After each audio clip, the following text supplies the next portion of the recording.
Good afternoon, everybody, respected senior members of my profession and my dear colleagues. I'm to speak to you about HPV vaccines, what's new.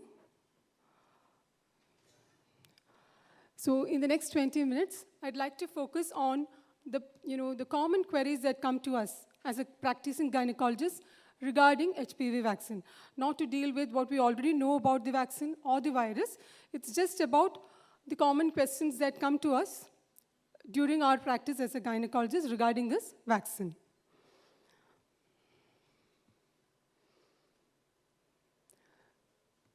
So we all know that cancer cervix is a rare complication of a very common infection, that is HPV.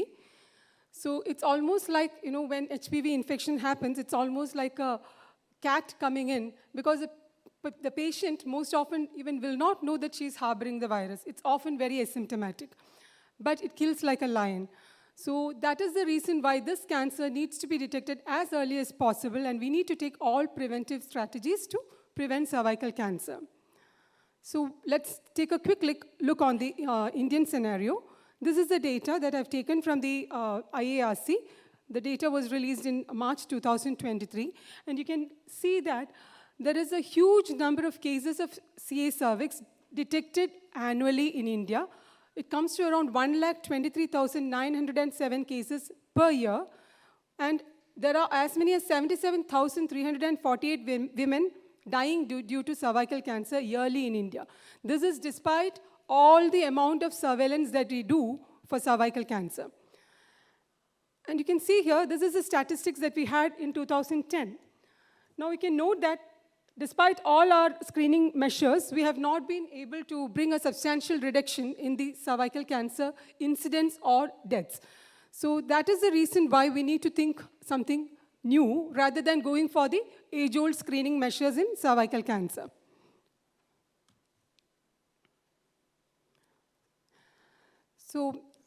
And whenever cervical cancer deaths occur, it causes a great personal suffering. There will be a loss of wife, daughters, mothers, or grandmothers. Most often, cervical cancer, it happens to a woman in her 40s. Probably that might be the age when she's at her prime. And it causes also a lot of economic hardship. And it's a stark reminder of the gender inequity in healthcare. So this is something that everyone is familiar about. We know that HPV infection peaks by around 25 to 29 years, whereas cervical cancer, it occurs in young women between 35 and 40 years, probably. So we need to have a comprehensive cervical cancer control. We were all the while focusing on the secondary prevention of cervical cancer. That is screening and treatment of precancerous lesions. But we need to concentrate or focus more on the primary prevention, which includes the HPV vaccine and lifestyle changes. So this is also something that everyone is familiar about. We know that after the initial HPV infection, which happens in a majority of women, most of the women are able to clear the virus on their own, and very few will progress to precancerous stage or to even cancer. We have a huge interval between the HPV infection and cervical cancer.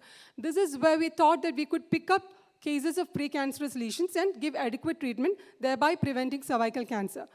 But what has happened is, like in developing countries, often they lack the resources, and many women miss out on life-saving screening and treatment. So this has been the report that has been given by National Family Health Survey in 2020, which says that only 1/5 of women in India have undergone a cervical examination. So many among the doctors also don't get a routine cervical smear. What can we say about the poor women? They don't really have access to all this. And in reality, by the 2021 India fact sheet, the coverage of cervical cancer screening is still low. It's just about 3.1%. So screening is not even the tip of the iceberg. We are actually losing on a huge population of women when we depend only on screening for prevention of cervical cancer. And that is the reason why vaccination of cervical cancer becomes very, very important. So the National Cancer Institute of USA says that widespread vaccination has the potential to reduce cervical cancer deaths around the world by as much as 2/3. Not only that, by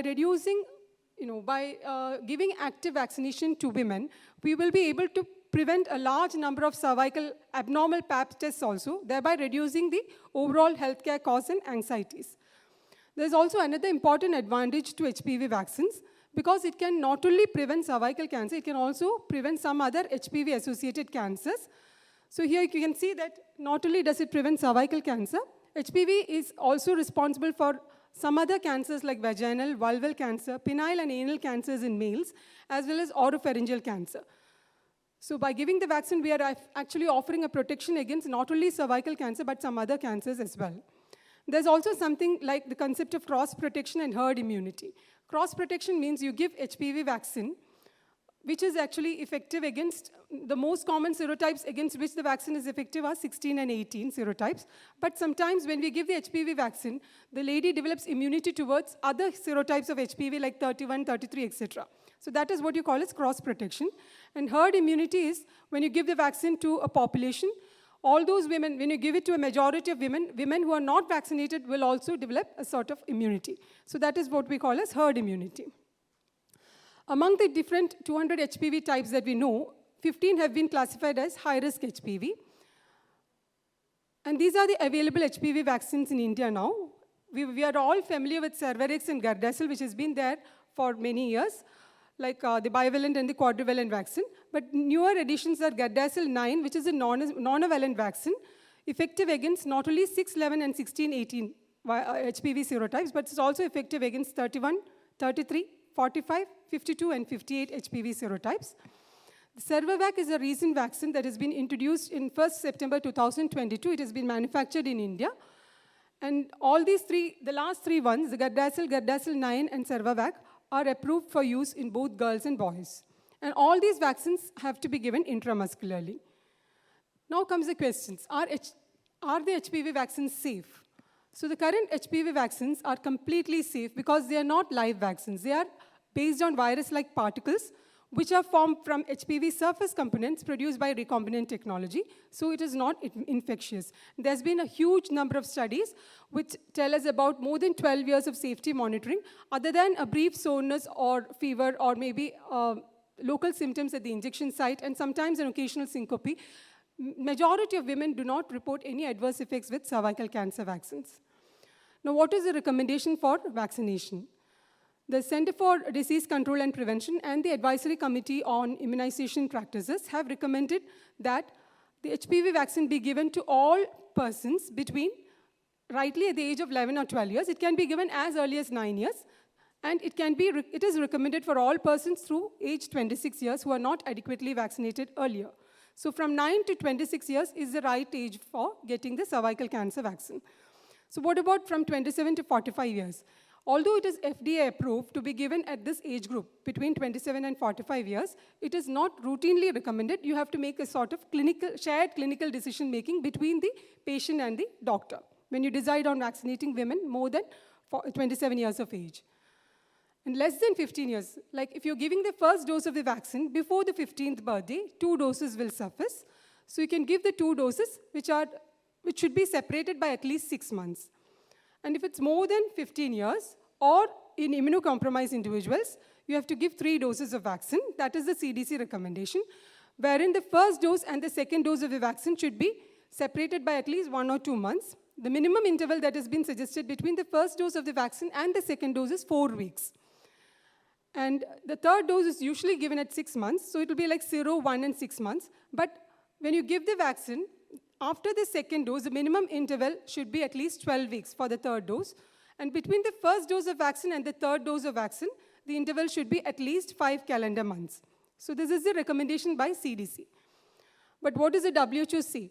Now, the WHO has come up with a new revised recommendation in 20th December 2022, where it says that a 1 or 2 dose schedule of the vaccine is also sufficient.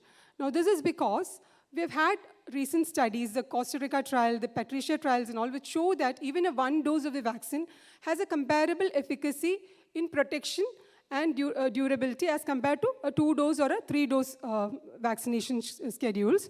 So that is the reason why WHO says that a single dose of vaccine would also be sufficient if the lady is willing to take that. Moreover, another thing that the WHO noted was a sharp decline in the uptake of vaccination in girls from 2019 to 2021. There was a fall from 25% to almost 15%, probably because of the cost associated with the vaccine, with multiple doses of vaccine. So that is the reason why the WHO now says that between 9 and 14 years, say up to 20 years, they say a 1 or a 2 dose schedule is sufficient. And after 21 years, 2 doses should be given with a 6-month interval. Now, we all know that HPV vaccine is not just for girls. You can give it to both boys and girls. And what about what is the recommendation? That is regarding the catch-up recommendation for the use of HPV vaccine. Is it different for males and females? So earlier, the recommendation was slightly different. Till 2019, the recommendation was that the ladies they should be vaccinated up to 26 years. But in males, the recommendation was till 21 years. But now in June 2019, the ACIP has recommended that the catch-up HPV vaccine should be given for all persons, irrespective of their gender, up till 26 years of age. Now, what are the recommendations for the use of HPV vaccine in people? I said that it's slightly different after 27 years. We make a shared clinical decision-making is needed after 27 years of age for all persons. Now, this is because we need to give vaccines only to people who are more likely to benefit. So after 27 years, it is a kind of shared clinical decision-making between the patient and the doctor. We need to discuss a lot of other things as well. Because HPV is a very common sexually transmitted infection which is acquired by most individuals before that. And most of them are transient and asymptomatic, and usually they get cleared on their own. So why is HPV vaccine not routinely recommended for all adults after the age of 27 years? HPV vaccine, as rightly it is said that it should be given in early adolescence before exposure to HPV through sexual activity, because the vaccine, the exposure to HPV also decreases among individuals in the older age group. And also, that, not only that, if you give the HPV vaccine for adults after 27 years of age, the population benefit would also be minimal. And another thing is that when you give a vaccine, it is just a prophylactic thing. It will prevent the new HPV infection, but it has nothing to do with the HPV infection that they have already acquired. Like, it will not prevent the progression of HPV infection to disease. It will not decrease the time to clearance of HPV infection, nor will it treat the HPV-related disease. So they are not going to benefit if they have already acquired an HPV infection. And persons who are in a long-term mutually monogamous relationship are not likely to acquire a new HPV infection. This is the reason why we are not routinely recommending HPV vaccine for all individuals after 27 years of age. So whether to provide HPV vaccine to an adult, so what is the reason then to provide it after 27 years of age? See, at any age group, if you have a new sex partner, it is a risk factor for acquiring a new HPV infection. So if a person decides on getting an HPV vaccine after 27 years and has a reason, like they are having a new partner after 27 years of age, it is possible that they can acquire a new HPV infection from the new partner. So then it is justified in giving them the vaccine. Similarly, some persons who have specific behavioral or medical risk factors for HPV infection or disease, including transgenders and persons with immunocompromising conditions, they can be given the vaccine after 27 years. Also, if the person decides to get the vaccine after 27 years, you have to tell them about the pros and cons, but it is not necessary that they might have already acquired all the HPV serotypes against which the vaccine offers protection. So still, if they think that they want the vaccine, they can be vaccinated up to 45 years of age. Now, what about this? Should I screen my patients between 27 and 45 years for a previous HPV infection to determine whether to offer them HPV vaccine? What do you think about it? Like, after 27 years, you're planning to give a vaccine. Should you actually first screen them for HPV infection? It is not recommended because at present, there is no clinical antibody test which can determine whether the person is already immune or still susceptible to any given HPV type. They may have acquired an HPV serotype and they may have cleared it on their own, but we don't have any clinical test which shows us that the person has attained immunity against that HPV serotype, and the vaccine will work to prevent infection with vaccine types to which the person is still susceptible. So there is no reason why we should routinely recommend HPV screening before offering vaccine to any person. Will sexually active females benefit from the vaccine? Now, we have in India many women who get married before 27 years of age. Majority get married before 27 years of age. So we have females who are already sexually active. Will they benefit from the vaccine? we may benefit, but they will have less benefit because ideally the vaccination should be given before the females become sexually active. But the recommendation is that if it is before 26 years and they have not been adequately vaccinated before, they have to be given the vaccine according to the recommendation. Few sexually active young women are infected with all the HPV types prevented by the vaccine, so most young women could still get protection by getting vaccinated. Now, what if the vaccination schedule is interrupted? Like you have a patient who is coming to you, they've received their first or second dose of HPV vaccine at age 26 years or younger, but they did not complete the series. Should you complete the series now, after 26 years? After 26 years, it's always a shared clinical decision-making. Again, you have to explain that they may not benefit from taking the vaccine. They may already be exposed to the HPV serotypes against which the vaccine is offering protection. But if the patient thinks that they want to take the vaccine, you can complete the series based on this shared clinical decision-making. If a dose of HPV vaccine, suppose it's significantly delayed, do I need to start the series all over again? Like you give one dose of the vaccine, the second dose and the third dose has not been taken, the patient comes after several years. Should you start from scratch again? Like you have to give the first dose again? No. You can start from where it was left off and you can complete the series. And what is the ACIP recommendation regarding the nonavalent vaccine? Now that the nonavalent vaccine has come, there might be people who are coming to you already who have been vaccinated with the bivalent or the quadrivalent vaccine. They may have previously received a 3-dose series of bivalent or quadrivalent vaccine. Should you give nonavalent vaccine because it offers additional protection against 5 more serotypes? What is the ACIP recommendation? The ACIP does not recommend routine vaccination with nonavalent vaccine for persons who have completed a 3-dose series of another HPV vaccine. Although it is safe, because we have to balance between the chance of them getting immunity against the 5 additional oncogenic strains of HPV versus the cost of additional nonavalent vaccine, because they're already vaccinated against HPV 16 and 18, and these are responsible for majority of cervical cancers. Say around 80% of cervical cancers in India are caused by HPV 16 and 18 serotypes. Are pap smears still necessary for women who receive HPV vaccine? Yes. So vaccinated women still need to see their healthcare provider for periodic cervical cancer screening. The vaccine does not provide protection against all types of HPV that cause cervical cancer. So even a vaccinated woman can be at risk of cervical cancers. And so HPV vaccine does not exclude a woman from the usual screening programs. Will patients who have already had a genital warts, will they benefit from receiving HPV vaccine? This is again another common question that they ask. Because they've got warts, do you think that they will benefit from HPV vaccine? They may, because again, as we all know, the warts are caused by the HPV serotype 6 and 11. So they may not be already infected by a serotype which is going to cause cancer. Again, we cannot do a clinical testing for HPV because that is not recommended. You can provide them vaccine thinking that hopefully they are not, they are already not protected against the serotypes against which the vaccine is offering protection. But when you give the vaccine, you have to make them aware that this is not a therapy for their warts. So they should not expect that the warts will disappear once they take the vaccine. Now, this is a scenario where a 16-year-old received the 3rd dose of HPV vaccine 12 weeks after the 2nd dose. Okay, that is according to the recommendation. So she received the 3rd dose 12 weeks after the 2nd dose, but that 12 weeks came 4 months after the 1st dose. So that is not according to the recommendation.